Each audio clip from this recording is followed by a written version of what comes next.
Good morning, sixth graders, and welcome to week 7, your last week of sixth grade. It's so hard to believe that we are already at this point in the year. I know it's been a different year, but you guys have earned every bit of your hard work. You've done an awesome job, and I'm very proud of you for everything that you've persevered through and you've pushed through and done what you needed to get through.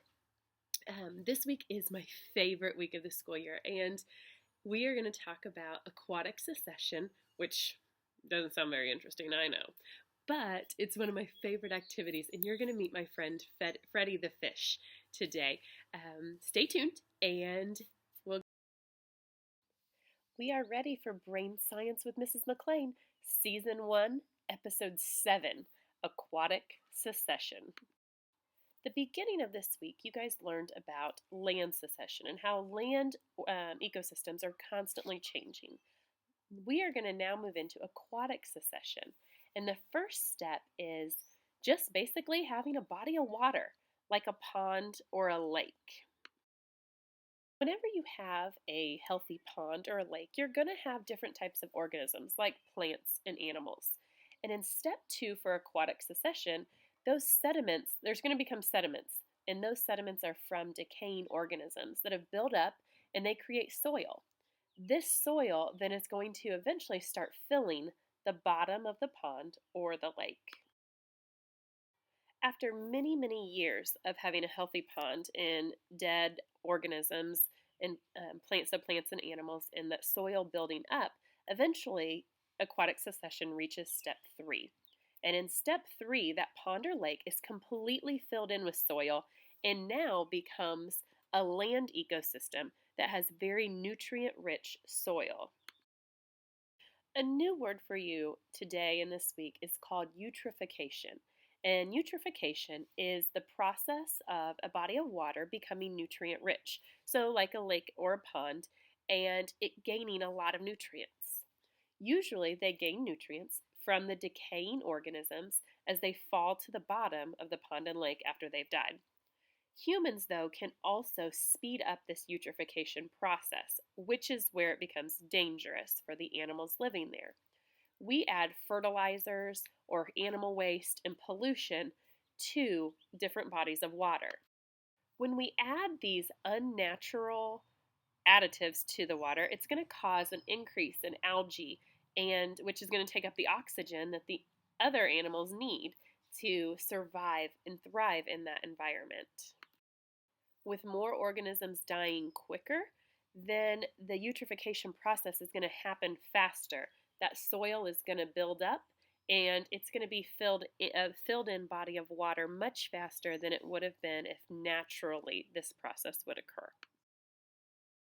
Okay, guys, you guys have just learned all about aquatic succession and eutrophication.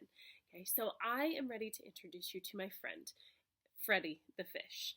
Now, the original Freddie is still at school, and he'll be back next year, but you guys are going to have to settle for this Freddie.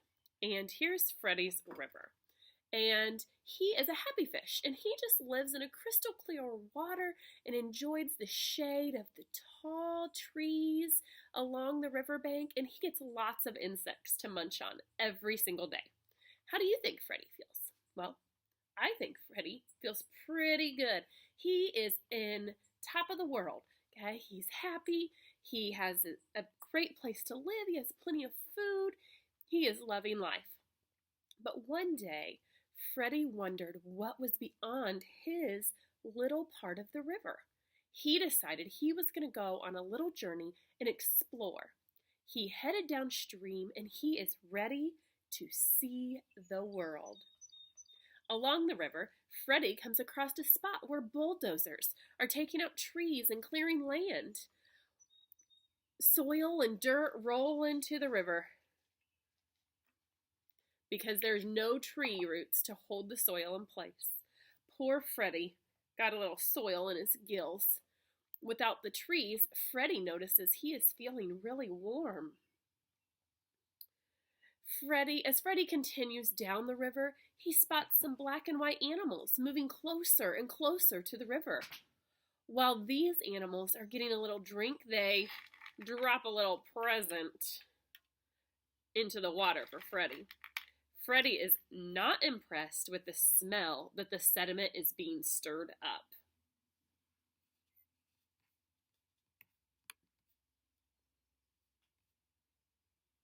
As Freddie rounds the corner, he has to dodge a golf ball that nearly lands in the river. The golf club likes to keep their courses looking nice, so they use a lot of extra fertilizer. Unfortunately, when it rained last, it caused it to run off into the river. Freddie noticed that this area had a lot of tall plants growing and actually was starting to feel smothered. However, Freddie is a trooper and he charged on. He was determined to see what the river had to offer. So all the extra plants with the fertilizer was starting to smother and take his oxygen away. After a while of swimming, Freddie began to notice a salty taste to the water, and he started to feel a sting of salt in his gills. All the salt that was used on the roads in the winter had worked its way into the river. Ouch! It's hurting. Freddie continues on and passes a picnic site at a local park. He was passing the wind, and the wind began blowing a litter into the river from the park. All that litter's going in to Freddie's home. Freddie is starting to feel a little bit distressed, but he keeps on moving. But it begins to rain, and Freddie notices that this rain is a little different. It turns out this rain is caused by the air pollution and is acid rain. Along the river edge, Freddie comes across an old abandoned factory. There are a lot of toxic pollutants and rusty materials sweeping into the river. This creates a sludge in the river, and Freddie tries to swim through it. But it's just getting too hard for my friend Freddie. He's trying to go along, but that water is just getting darker and darker and harder to trudge through. But after struggling, Freddie finally gets through the toxic pollutants in the river. Along the side of the river, Freddie notices a man, though, dumping oil from his car into the river. The oil gets into his gills, and he starts to have difficulty breathing. He gasps and takes his last breath. And that is my story of Freddie the Fish and eutrophication.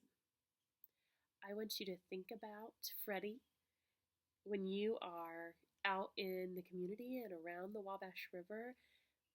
But I also want you to think about, now that Freddie's gone, what's Freddie doing for the river? And that is your assignment for the second half of this week. Think about how Freddie is contributing to the river now that he's gone. Well, guys, that's a wrap on the year. If you have any questions, feel free to email me. You are turning in your iPads next week, so make sure all your assignments are done before you do that. They are due on Monday the 18th, and I will finalize grades next week. Once again, thanks for being so awesome this year. I really enjoyed my time with you, and don't be strangers next year when it comes to 7th grade. You'll have Mr. McLean, and so feel free, stop by and share a funny story with me. Have a great summer. Bye.